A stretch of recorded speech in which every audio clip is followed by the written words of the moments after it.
Hello, I am Shavantika, legal intern at Lexis and Company, and today in legal news we will be discussing about the scope of sedition as discussed by Justice Chandrachud.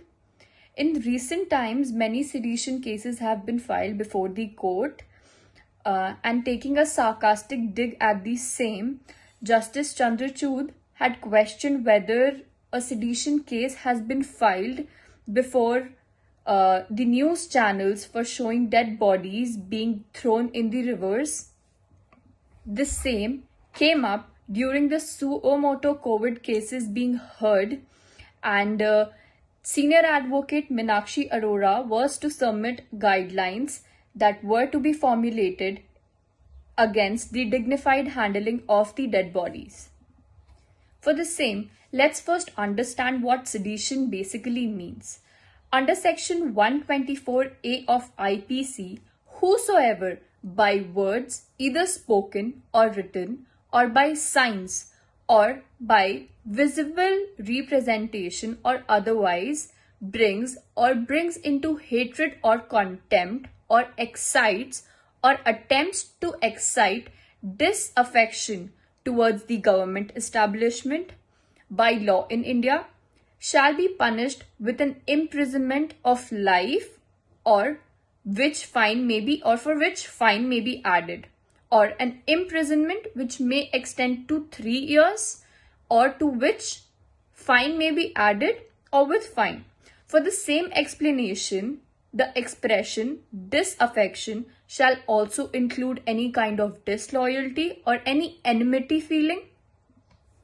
Right after the suo motu case, the Supreme Court also took up the petition that was filed by two Telugu news channels, TV5 and ABN, against sedition case against them by Andhra Pradesh police.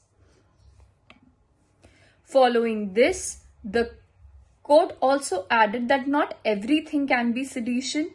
It is time to define sedition and what sedition is not.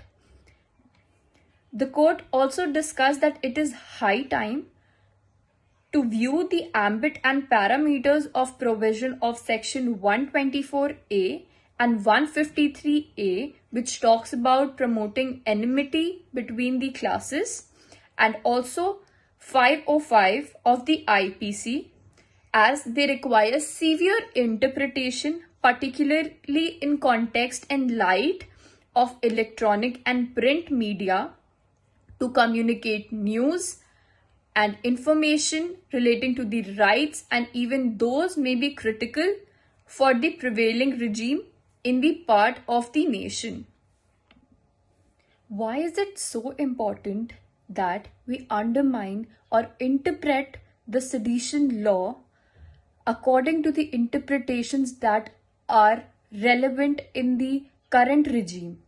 It is basically because of the reason that these laws relating directly to media also affects the freedom of speech under Article 19(1)(a) as given by the Constitution as a fundamental right to its citizens. It is a criminal offense, therefore, all sorts of implementation around it should be in a watertight compartment depending on the worst case scenario basis, and the interpretation must be specific to the scope and needs definition in its own department. We know that the modern form of sedition needs modern form of interpretation. The modern media is more aware, is more relevant towards the responsibilities it has towards citizens. Therefore, there is a need that we cannot call everything as sedition as underlined by Justice Chandrachud in the given case, as it restricts the freedom of speech of the person, which the Constitution itself abides to and gives a citizen the right to interpret the same, to use the same as its one's power. It cannot be oppressive in nature.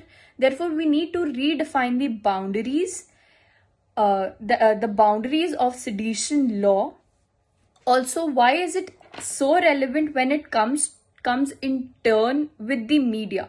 Because the media is the first spokesperson of a person.